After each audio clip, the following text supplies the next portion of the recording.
Well, good morning. Time to begin our Bible class hour this morning. Before we get started, let's have a word of prayer. Let's pray. Heavenly Father, so grateful for this day you blessed us with, and this Lord's Day, and the opportunity we have to come together this morning and come together for this Bible class hour, Father, and open your Word and study together. And pray that we'll be good stewards of your Word, that we'll study it with open minds and open hearts, and we can always learn more about your Word, Father, and what our duties are to you. And pray for your blessings upon us as we go into the worship hour here shortly, Father. Pray that everything we do during that time will be done in a way that's pleasing to you as well. And just pray for your continued blessings upon Valdosta and every member here, Father, and the good leadership here. And just pray for your continued blessings upon this congregation. And pray for your forgiveness for any sins that are missed in our life, and help us always live according to your will. And again, pray for your blessings upon us as we go into this Bible study this morning. In Jesus' name, amen. So we'll pick up where we left off last week. You might remember last week we made it through verse 28 of Matthew chapter 24. So that concluded Jesus' predictions of the Great Tribulation. We picked up in verse 29, which is predictions immediately following the Great Tribulation. We'll talk more about that this morning. But last week, the goal was really to just introduce verses 29 through 31, and the idea that this is not talking about Jesus' second coming, that this is talking about the destruction of Jerusalem. And the language there, the apocalyptic language, is sort of hard to understand, at least at first glimpse. So the goal last week was just to introduce those verses. Let's establish the fact that this is not talking about Jesus' second coming. It's talking about the destruction of Jerusalem. And then this morning, we'll review verses 29 through 31 in a little bit more detail and show what all this means in regard to the destruction of Jerusalem. If it's not talking about His second coming, how it applies to the destruction of Jerusalem. So that we're on section 4, so we're almost through actually the predictions of the destruction of Jerusalem. And then we'll move into the transition of subjects, and then in verse 36, where Jesus picks up talking about His second coming. Actually, the article in the bulletin this morning is pretty good in regards to, I think, our lesson. So we're talking about some apocalyptic language, that can be difficult to understand. And the article on the first page of the bulletin this morning talks about, can we understand the Bible? And I think it's interesting. So the verse that's mentioned there, Ephesians 3, Paul says, this was revealed to him. He had a revelation of God, of God's word to him. So the Greek word there, revelation, is apocalypsis, which means, basically a laying bare or making naked or a disclosure of truth. So the Greek word apocalypsis is where we get our word apocalypse. Well, generally, we think apocalypse, we think of some kind of disaster or something like that. But so even the book of Revelation, the Greek word for the title of the book of Revelation is apocalypsis, which means a disclosure of truth. So a lot of times we think about Revelation in apocalyptic language as being concealing something, but actually God is revealing something in His use of apocalyptic language. I think that bulletin article tied in good with what we're talking about this morning, and or these recent weeks, helped us to understand also that God is not hiding things from us; He's revealing things to us. And the same thing is true here in verses 29 through 31 of Matthew 24. So let's pick up back we'll start at verse number 29. Jesus says, "Immediately after the tribulation of those days shall the sun be darkened, and the moon shall not give her light, and the stars shall fall from heaven, and the powers of heaven shall be shaken." So the first thing that we need to notice is that the first phrase Jesus uses is immediately after the tribulation of those days. So we talked about last week and several times in our study about how important it is to understand any transition of subjects, because really that's where a lot of the confusion comes from in Matthew 24, not understanding when Jesus is transitioning subjects. But we can see here that Jesus is not transitioning subjects. So the subject is still on the destruction of Jerusalem. He hasn't said anything, that puts us out of that time frame per se, because he's saying immediately after the Great Tribulation, right? So there will be some wordsmiths in the literature in the world today that want to try to bend the word immediately and make it mean something other than immediately. They'll use passages like 2 Peter 3 verse 8, but beloved, be not ignorant of this one thing, that one day is with the Lord as 1,000 years, and 1,000 years is one day. So, we understand that God exists outside of time. God does not view time the same way that we do. 1,000 years is a day is 1,000 years. We understand that. But that doesn't mean that God doesn't give time-based warnings or time-based predictions or statements that fit with our understanding of time. When Jesus says immediately, that indicates He's talking about immediately after the Great Tribulation. So the things that He's talking about, verse 29 and 31, this time frame does not fit some long time span of at least 2,000 years, as those in premillennialism and other doctrines would say that it has to fit there. But see, that's not true. If Jesus was to say immediately after, I think it's a significant jump to try to say that the application of immediately after means at least 2,000 years later, because God's idea of time is not our idea of time. That doesn't make sense, at least in my mind. Also, remember that everything that Jesus has given so far has been very practical in nature in Matthew 24 up to this point. All the way back to verse 4, when Jesus starts answering the disciples' questions.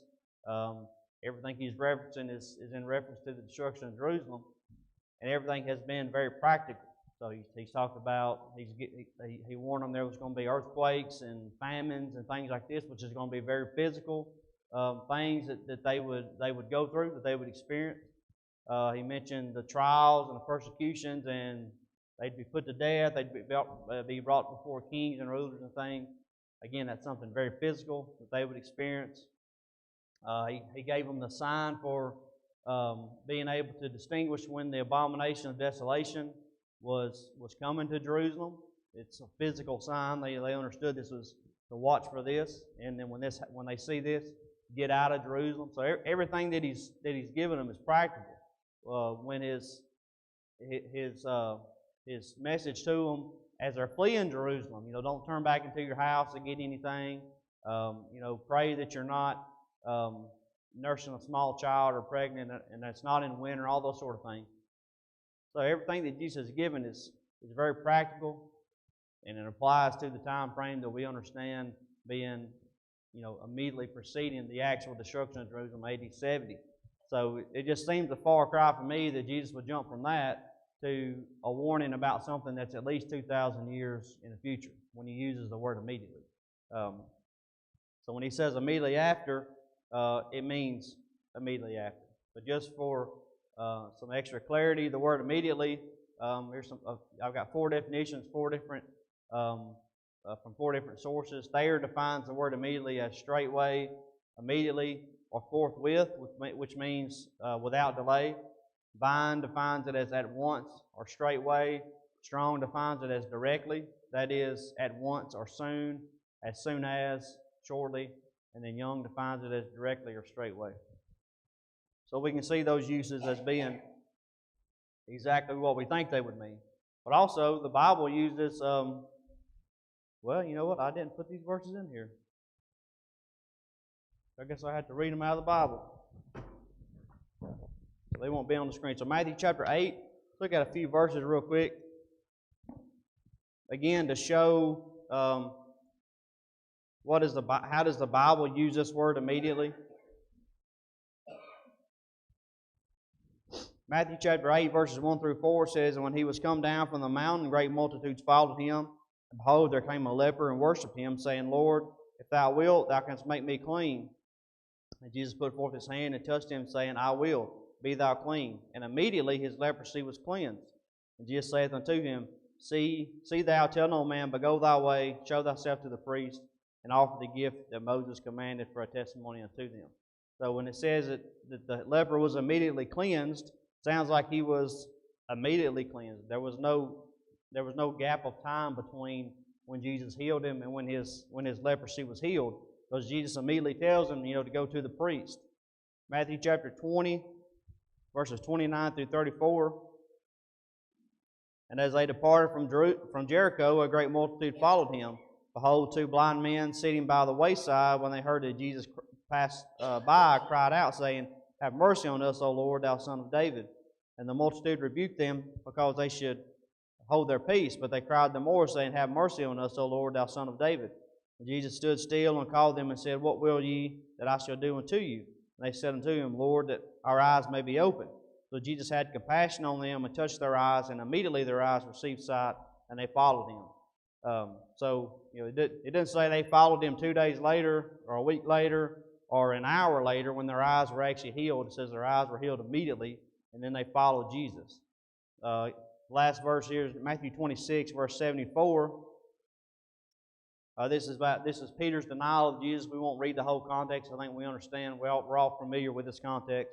But Matthew 26, verse 74, Then began he to curse and to swear, saying, I know not the man. And immediately the cock crew. And Peter remembered the word of Jesus, which said unto him, Before the cock crow, thou shalt deny me thrice. And he went out and wept bitterly. So there was no delay between when Peter denied Jesus the third time and then the rooster crowed, right? It was immediately. So I know that's probably sort of beating a dead horse. So I think we all understand that the meaning of the word immediately.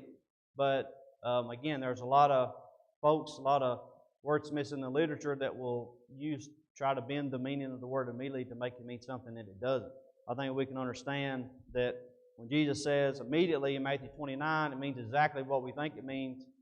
Immediately after the tribulation of those days, the events of verses 29 through 31 are going to happen without any delay.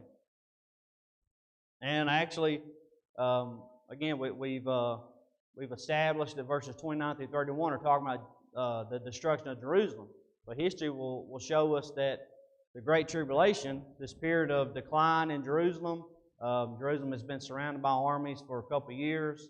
We'll get into a little bit more of the details later on, but the situation inside Jerusalem has continued to decline because people cannot escape Jerusalem. And then the destruction, when Titus comes in AD 70, there's no delay between that Great Tribulation and the destruction. Jerusalem continues to decline until Titus comes and finally destroys the city in AD 70. But the rest of verse 29 is an apocalyptic reference to God's judgment upon Jerusalem. And again, these are things that are revealed to us, but it's a language that's not meant to be taken literally. It shows significance in the extent of the events to come, but the language is symbolic in nature. Last week we reviewed several Old Testament passages that showed God's judgment being pronounced upon several nations, Babylon and Egypt and other nations. We saw that they all used similar language, so it's at least common, or we have examples in the Old Testament of God using apocalyptic language when He brings judgment upon a nation.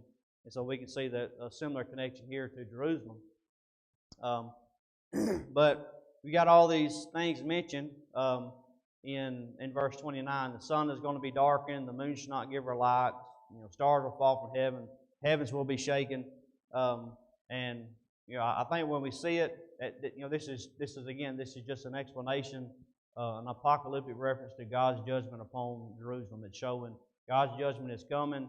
And if you think about these things happening, the sun being darkened and the moon not giving her light and stars falling from heaven, all these would be a tremendous occurrence, if we were to witness something like this. So I think that the overall idea is that God's judgment upon Jerusalem is coming, and it's going to be terrible, right? The outcome is going to be terrible for Jerusalem. So some commentators will make deeper applications to each one of these items. They'll say that the sun be darkened, or the sun being darkened is a reference to the sun of Judaism being darkened. If you think about Matthew chapter 23 and the rebukes we saw there, Jesus giving the scribes and Pharisees and all that, and we can certainly see that could be the case. When the moon shall not give her light, Some commentators might say that as the moon reflects the light of the sun, Israel no longer reflects the light of God. I think that we could say that to be true. The stars fall from heaven. Those in the high places of Judaism will be brought down. You think about all the scribes and the Pharisees, the high priests and the Sadducees, and all those that were in political power. They will be brought down from their status. The heavens will be shaken. The power of the gospel will shake the heavens. It will shake Satan's power. It will shake everything. So I think these probably definitely fit the context. But overall, the only thing we need to understand is that 29 is given this introduction to God's judgment coming upon Jerusalem. If we look at verse 30, Jesus says, "And then shall appear the sign of the Son of Man in heaven, and then shall all the tribes of the earth mourn, and they shall see the Son of Man coming in the clouds of heaven with power and with great glory." And again, I think this verse 30 is particularly difficult. At least on the first pass when you read it, that the temptation is to think that this has to be talking about Jesus' second coming. He talks about the sign of the Son of Man in heaven. He's going to be coming in the clouds of heaven with power. It's easy to misapply this to His second coming without the understanding of what we're talking about. So the sign of the Son of Man. So we'll take these in a few, one at a time here. And we looked at some of this last week. Some of it is a review, but we'll go a little bit deeper as we kind of go through. But when Jesus says the sign of the Son of Man in heaven, so what does that mean?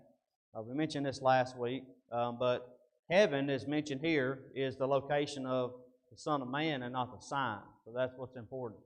He's not saying there's going to be a sign in heaven of the Son of Man. He's saying there's going to be a sign that the Son of Man is in heaven. So the sign is the actual extension of God's judgment coming upon Jerusalem.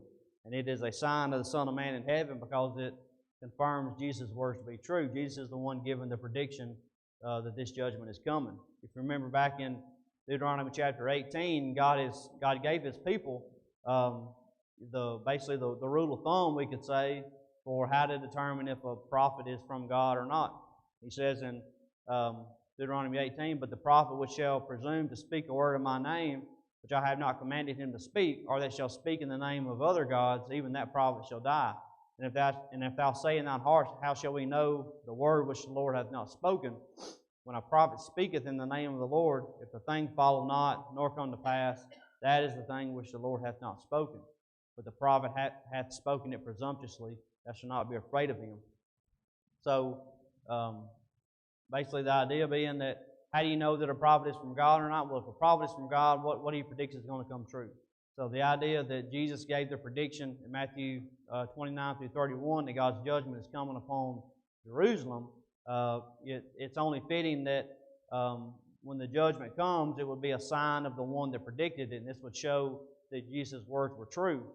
And we looked at this verse last week, Mark 16, verse 19. "So then after the Lord had spoken unto them, He was received up into heaven and sat on the right hand of God."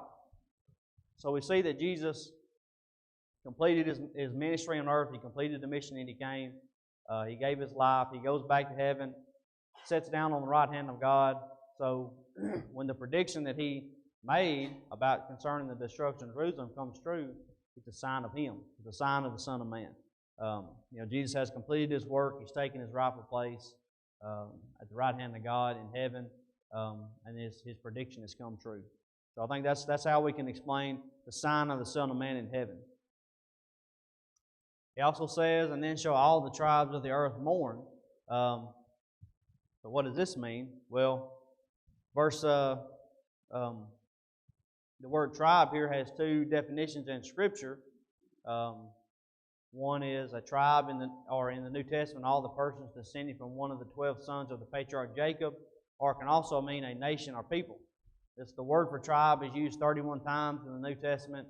25 times it's translated as tribe, and then 6 times it's translated as kindred, which, interestingly enough, all 6 times of those are in the book of Revelation. But obviously we can see it's easy to make this application that the word tribe refers to the 12 tribes of Israel or any of the Jews living at that time. So of all the other times, all the 25 times that the word tribe is used or is translated, this word is translated as tribe, it clearly references the tribes of Israel. Here's a couple examples. Romans 11 verse 1, Paul says, I say then, hath God cast away his people? God forbid. For I am also an Israelite of the seed of Abraham, of the tribe of Benjamin. And then Hebrews chapter 7 verse 14, for it is evident that our Lord sprang out of Judah, of which tribe Moses spake nothing concerning the priesthood. So we've got two uses here. Both uses of the word tribe refer directly to a tribe of Israel, Benjamin, and Judah. So I think it's only logical that the meaning of the word in Matthew 24 verse 30 would be the same. It has to be referencing the tribes of Israel. So notice that he says that all the tribes of the earth shall mourn. So if the word tribes there applies to Israel, what is the word mourn? The word mourn means to beat one's breast for grief. So it turns out this sounds very similar to the Jews' reaction to the destruction of the temple. When the temple was destroyed or was being destroyed, Josephus records the reaction of the Jews. He says, the clamor on the hill was duplicated by the crowd in the city below, and many who were too wasted by starvation to retain the power of speech now gathered enough strength to moan and wail when they saw the temple on fire. The din was intensified by the booming echo sent back from Perea and the surrounding mountains. So the word din there means a loud, unpleasant, and prolonged noise. So Josephus says that the grief was so, the audible grief was so loud from the Jews as the temple was on fire that it basically echoes off the mountains around Jerusalem and comes back. So we see that when they saw the temple in flames, they were mourning over that. They were in grief over that. So I think the phrase in verse 30, the tribes of earth shall mourn, is a reference to the mourning of the Jewish people, not necessarily just in Jerusalem, but all across the world with the loss of the temple and the holy city of Jerusalem. But the mourning of the tribes wasn't just because these buildings were lost. Obviously, there would be great grief in the fact that the temple was lost. It's listed and described as a very beautiful building, magnificent structure. But the loss of the temple and the grieving and the mourning associated with that wouldn't just be because that the temple was lost, but without the temple, and the Jews understood this, without the temple, our law was effectively abolished because the Jewish law required the temple. It required the altar and the sacrifices and all the things that go along with the Jewish law. So when the temple is destroyed and there is no temple and there is no altar, the Jewish how can you practice the Jewish law? There was no way to offer the sacrifices of the law since there was no temple and no altar. Actually, this is from an article on Wikipedia. Corbin refers to the practice of offering the sacrifices. It says, with the destruction of the second temple in Jerusalem by the Romans, the Jewish practice of offering korbanot stopped for all intents and purposes. Despite subsequent intermittent periods of small Jewish groups offering the traditional sacrifices on the Temple Mount, the practice effectively ended. So we see, why don't Jews offer sacrifices today? Seems like they hadn't offered sacrifices since the temple was destroyed in AD 70. Why? Because there is no place to offer sacrifices. The temple's gone, the altar is gone. The center of their religion has basically been abolished. It's interesting that during the destruction or during the siege of Jerusalem, Titus had this to say. So this is Titus, son of Vespasian, who's leading the siege against Jerusalem, AD 70. When Titus had learned that on this day, it was the 17th of Panemus, the so-called continual sacrifice had ceased to be offered to God for lack of efficiency, and that this was causing great distress to the people. And then we won't look at it this morning, but Titus then basically, or at least Josephus records for us, that Titus sort of stops the siege and tells the Jews that I'm giving you the freedom, the free course to go about and continue your sacrifices, because Josephus mentions that the Romans had, even though the Romans were pagan, that they had a sort of respect for holy things, including the temple, and the things associated with it.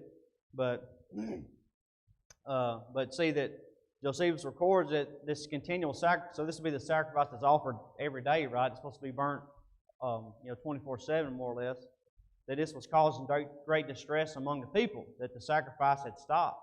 So if just this lack of the continual sacrifice, say this one instance here in AD 70, if this lack of the sacrifice had caused so much distress to the Jews that basically the general on the opposing side stops the siege and tells them, go ahead and start your sacrifice again, and how much greater mourning would be associated with the complete loss of the structure of the temple, the altar, and basically the abolishment of the Jewish religion, because they could not continue to practice the practices that were in their law. So when Jesus says the tribes of the earth shall mourn, I think this is what he's referring to. Basically, the abolishment of the Jewish system and of the Jewish sacrificial system. So then what about when he says, Son of Man coming in the clouds of heaven with power and great glory? Again, this phrase sounds an awful lot like Jesus' second coming. We always talk about him coming in the clouds and that sort of thing. But again, we can see this is apocalyptic language, describing Jesus' quote-unquote, we can call it Jesus' quote-unquote coming in judgment upon Jerusalem. So remember, we talked about this last week, remember that when the disciples asked him in verse 3, tell us when these things shall be and what shall be the sign of thy coming, they used the Greek word parousia, which refers specifically to Jesus' second coming, the future visible return from heaven of Jesus to raise the dead and hold the judgment. So they asked him about that. Well, what is going to be the sign of your second coming? In verse 30, when Jesus says, you shall see the Son of Man coming in the clouds of heaven with great power and glory, he uses another Greek word, archomai, I guess is how you say that, archomai, to appear, make one's appearance and come to the public. So this is, or come before the public. So this is Jesus using a different word. So they said, when is your parousia? Jesus says, well, you shall see the Son of Man, archomai, in the clouds of heaven. So it's two different words. So I think that's interesting. We can see the contrast there. Jesus is not talking about his second coming. He's talking about another coming, which is his quote-unquote coming in judgment of Jerusalem. So there are several references that we can use we can look at it as coming in the clouds in Scripture, and help us get a better idea, a better understanding of how is this phrase used in Scripture when it's not referring to Jesus' second coming. In Matthew chapter 26, verse 64, this is Jesus standing before the high priest. Jesus said unto him, Thou hast said, nevertheless, I say unto you, hereafter shall you see the Son of Man sitting on the right hand of power and coming in the clouds of heaven. So Jesus doesn't use the word associated with his second coming. He uses archomai. So instead of using parousia, he could have said, if he was referring to his second coming, he most likely would have used that word. He uses the same word here that he used in Matthew chapter 24 or in verse 30. So I think this is potentially referencing his judgment, his coming in judgment again upon Jerusalem. So now he's giving it to the high priest, that the high priest and those standing there obviously would see him coming with power. And I mean, we could probably make multiple applications to this. You could say that they would see him coming in power in his kingdom, per se, when Jesus' kingdom is established on earth. We could say, well, they're going to see us coming in judgment upon Jerusalem and the destruction in AD 70. But also, I mean, you could make the connection that they will see him coming at his second coming in power. But I think the point we want to make here with this verse is the phrase "the clouds of heaven." See the Son of Man coming in the clouds of heaven doesn't necessarily always refer to Jesus' second coming. In Daniel chapter 7, verses 13 and 14, I saw in the night visions, and behold, one like the Son of Man came with the clouds of heaven and came to the Ancient of Days, and he brought him near before him, and there was given him dominion and glory and a kingdom, that all people, nations, and languages should serve him. His dominion is an everlasting dominion which shall not pass away, and his kingdom that which shall not be destroyed. So if you look at the Greek Old Testament, so we know that the Old Testament was originally written in Hebrew. But if you look at the Greek Old Testament, it can give you, a good comparison of to the New Testament as far as the Greek words that were used. So Daniel uses, or at least the Greek Old Testament translates the word came here as arkomai again. It's not parousia, Jesus' second coming, but it's another coming in the clouds. We can see this apply to the establishment of Jesus' kingdom, the church. Isaiah chapter 19, verse 1, the burden of Egypt, behold, the Lord rideth upon a swift cloud, and shall come into Egypt, and the idols of Egypt shall be moved at his presence, and the heart of Egypt shall melt in the midst of it. Psalm 97, verses 2 and 3, clouds and darkness are round about him. Righteousness and judgment are the habitation of his throne. A fire goeth before him and burneth up his enemies round about. And then Psalm chapter 104, verse 3, who layeth the beams of his chambers in the waters, who maketh the clouds his chariot, who walketh upon the wings of the wind. So again, here's some references we see in Scripture to Jesus coming in the clouds, or God coming in the clouds, to something other than, where we can make applications other than His second coming. So I know when we talk about Jesus coming in the clouds, we usually talk about it in reference to His second coming. But we can see there's several instances in Scripture where that's not the case. It's used in a similar descriptive way, in reference to God. So verse number 31, and he shall send his angels with a great sound of a trumpet, and they shall gather together his elect from the four winds, one end of heaven to the other. So you got a trumpet sounding, you got his angels coming with a great sound of a trumpet. They're going to gather his elect from the four winds. So how could this apply to the destruction of Jerusalem and not his second coming? Well, first let's point out a few things about, or point out a few definitions here about verse 31. First of all, the word angels is defined as a messenger, an envoy, one who is sent, an angel, a messenger from God. So it's used 186 times in the New Testament, and it's translated as messenger at least 7 times without being a reference to divine messengers or divine angels. 2 of those instances will be Matthew chapter 11, verse 10, for this is he of whom it is written, behold, I send my messenger before thy face, which shall prepare thy way before thee. This is talking about John the Baptist. He uses the same Greek word there for angel, but translates it for messenger for John the Baptist. James chapter 2, verse 25, likewise also was not Rahab the harlot justified by works, when she had received the messengers and had sent them out another way. Again, messengers is the same Greek word used for angels, translated as messengers. So I think we can at least make the conclusion that context plays a part in the definition of the word for angels. We know that Jesus' disciples went into all the world preaching the gospel. Here, verse 31 talks about his angels. He shall send his angels with a great sound of a trumpet, and they shall gather his elect from the four winds. We know that that Jesus' disciples went into all the world preaching the gospel, and I think that's what this is in reference to. The angels are the messengers of God, the evangelists, whether they be the apostles or the disciples, they go into the whole world preaching the gospel. The word or the phrase four winds means the four principal or cardinal winds, hence the four corners of heaven. And in the last part of verse 31, Jesus uses the phrase from one end of heaven to the other. That means essentially the same thing. He's talking about the four corners of the earth, or basically the whole earth from one end of heaven to the other.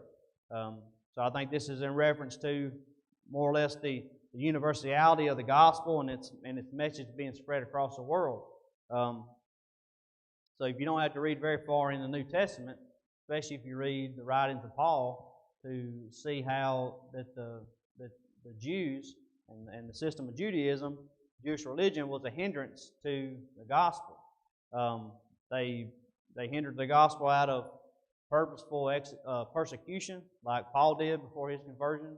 They hindered the gospel by binding the Mosaic law upon the Gentiles. They tried to bind circumcision and other things from the Mosaic law unto the Gentiles when they became Christians. At least the Jewish Christians did. They hindered themselves by being tempted to return from Judaism to Christianity. We see that in the book of Hebrews. So after the establishment of the church, Judaism was a significant hindrance to the gospel, or at least you know parts of Judaism were a significant hindrance to the gospel. Again, we see this in the writings of Paul, for example. But so we talks about the four winds. We think about, let's just keep that in mind for a second, that Judaism is a hindrance, or Judaism was shown to be a hindrance to the gospel, the spreading of the gospel. He mentions that there was going to be a great trumpet sounded in Matthew 24 and verse 30. Isaiah 27 verse 13, it shall come to pass in that day that the great trumpet shall be blown, and they shall come which were ready to perish in the land of Assyria, and the outcasts in the land of Egypt, and shall worship the Lord in the holy mountain of Jerusalem. So again, this is a reference to the trumpet being blown, trumpet being sounded, great trumpet being sounded. That is not in reference to Jesus' second coming. The trumpet being, the trumpet is there to show the significance of the event, and more or less maybe maybe the speed or the loudness of it, I guess you could say, or the word I'm searching for is not coming to my mind, but the trumpet is there to show more or less the significance, of the event. So overall, if we put all this together, I think we have to put all these things together to really understand the meaning of verse 31. So what does verse 31 mean? Well, Jesus' earthly ministry began, we know, with the limited commission to the Jews. He preached to the Jews for his earthly ministry about 3.5 years. After his death, the apostles continued the limited commission for an additional roughly 3.5 years, and then the gospel was taken to the Gentiles.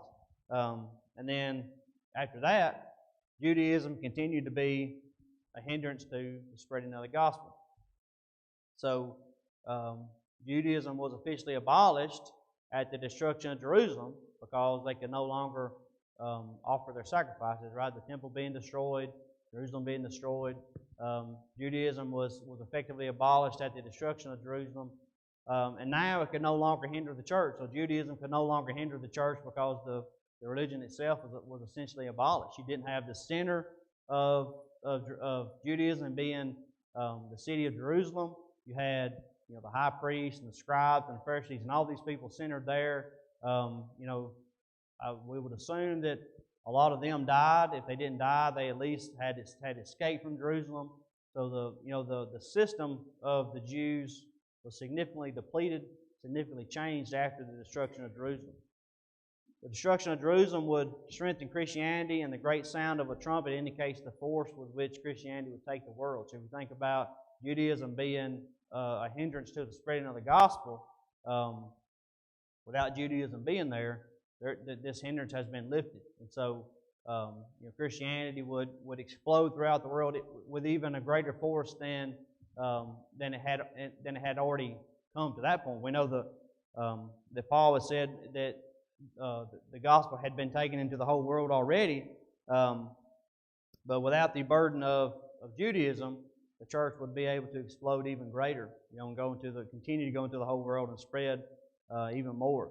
So the church would no longer be viewed as, at least in my mind, in my opinion, the church would no longer be viewed as an outgrowth of Judaism, or maybe limited, or a cult, or an association, or a church, or whatever or however it was viewed to others, as something associated with Judaism and the area of Judea, and maybe the surrounding areas. Now, Christianity, the destruction of Jerusalem would only strengthen Christianity, and it would become this worldwide phenomenon, this worldwide event, even more so than it already has. I think that's what the great sign of the trumpet is indicating, that this hindrance of the Christianity of Judaism is going to be done away with, and the church is going to explode, or the force of the church is going to be throughout the world even more. So I think we've got enough time on to kind of fly through this a little bit quickly. This concludes our study of Matthew 29, verse 31, as far as examining the verses there, the meaning of the verses. I hope this makes sense to everybody, and how we can apply this to, how we can show that this applies to the destruction of Jerusalem and not Jesus' second coming. But so the last time we left off our study of the history of the Jewish war, we talked about Vespasian taking over leadership of the Roman army. Now he was systematically crushing the revolt through Judea, and now he was making his way to Jerusalem. So I want to pick back up with that this morning. Hopefully we've got enough time to make it through another few slides. But the purpose of this history is going to show us how, number one, the destruction of Jerusalem, the history of the destruction of Jerusalem fits with what we're talking about, verses 29 through 31, how it came immediately. There was no gap between the decline of the situation in Jerusalem and the great tribulation there, and then the actual destruction that came afterwards. So Vespasian had returned to Caesarea and was preparing to march in full force against Jerusalem itself when news reached him that Nero had met his end after a reign of 13 years, 8 months, and 8 days. So Vespasian's first response to the news was to postpone his expedition against Jerusalem and wait to see on whom the ultimate authority would fall after Nero's death. After Nero had held the government about 13 years, Galba and Otho reigned about a year and 6 months. Vespasian, who had become illustrious in the campaign against the Jews, was then proclaimed sovereign in Judea, receiving the title of emperor from the armies there. Directing his course, therefore, immediately to Rome, he commits the care of the war against the Jews into the hands of his son Titus. So we see a little bit of history that Vespasian was ready to take the siege on Jerusalem. He hears of Nero's death, so he holds off on the assault. They don't pull back from Jerusalem. They've already more or less barricaded Jerusalem, but they just don't continue taking the siege. He waits. His people basically promote him as emperor in the field. He accepts. He goes to Rome, and now he sends his son Titus to continue the siege on Jerusalem. Josephus says 115,880 corpses had been carried out between Titus's initial encampment on the 14th of the month Sithanicus and the 1st of Panemus. All of these were bodies of the poor. The rest were buried by their relatives, though burial meant simply bringing out the bodies and throwing them clear of the town. A total of 600,000 bodies of the poor had been thrown out through the various gates. When they no longer had the strength to carry out the paupers, they piled the corpses into the largest houses and locked the doors. And now that the walling up of the city made it impossible even to gather herbs, some people had been reduced to such desperate straits that they were picking through the sewers and heaps of cow dung and eating what garbage they could find. So again, you see the situation, how bad it is in Jerusalem. So day by day, the suffering in Jerusalem grew steadily worse, with the insurgents provoked to even greater fury by the prevailing conditions, and the famine now extending its reach beyond the ordinary people who gripped them too. The huge number of corpses piled in heaps throughout the city were a hideous sight and gave off a pestilential stench, but also got in the way of the militants making their sorties. So like soldiers advancing over a battlefield, groaning with countless dead, they had to trample on the bodies. But as they trod over them, they gave no shelter, felt no pity, saw no bad luck in the violation of the departed, but ran out to fight foreigners with hands soaked in native blood. This is talking about the Jews. They had no empathy for their own people. It was no hope of victory now which stilled them to fight, but rather despair of any other deliverance. Though it was a considerable struggle to bring in the timber, the Romans managed to complete the erection of their earthworks in 21 days. This meant cutting down the whole area around the city within a 10-mile radius. The war had defaced every aspect of a beautiful city, and nobody who had known it before would have recognized this place. The Jews had fled to the temple, and the Romans too were now pouring in through the tunnel which John had dug out to the first ramp. For them, a Roman entry into the sanctuary meant capture complete. For the Romans, it was at least a prelude to victory. So a furious battle was joined around the temple approaches, the Romans driving on to gain the temple itself, and the Jews pushing them back on Antonia. In the end, Jewish passion got the better of Roman expertise, and the Roman force gradually gave away. Titus had learned that on this day, it was the 17th of Panemus, the so-called continual sacrifice had ceased to be offered to God for lack of efficiency, and that this was causing great distress to the people. So he put forward Josephus with instructions to deliver the same message. If he's talking to John, who is the leader of the revolt at this point, if he was possessed with some perverse desire for a fight, he was free to come out with as many men as he wanted into battle without involving the city and the sanctuary in his own destruction. But he must stop polluting the holy place and giving offense to God. And he had permission to resume the interrupted sacrifices with any Jews of his choice. So it's interesting that Josephus records that in the midst of this fight, when the sacrifice has been stopped, that Titus, the Roman general, stops the siege and tells John, the leader of the Jewish revolt, if you want to continue to fight, then come out here and fight me with as many people as you want, and let's not involve the temple any longer. So you got the Roman pleading with the Jews, let's not destroy the temple in what we're doing. And he even tells them you have permission to go ahead and continue these sacrifices. This is Jewish deserters. People had already left Jerusalem and had escaped to Rome. This is them pleading with the Jewish revolters inside the city. Gathering in a crowd just in front of the Roman position, these refugees turned and with their tears flowing, made grief-stricken appeals to the insurgents, begging them, best of all, to save their country by giving the Romans access to the whole of the city, or if that was too much for them, at least to withdraw from the temple so the sanctuary could be preserved. Unless there was absolutely compelling need, the Romans would never bring themselves to set fire to the holy places. There was not a Roman soldier who did not look on the temple with reverential awe or pray that the terrorists would relent before there was an irretrievable disaster. And this is now Titus speaking to John directly the leaders of both sides speaking directly to each other.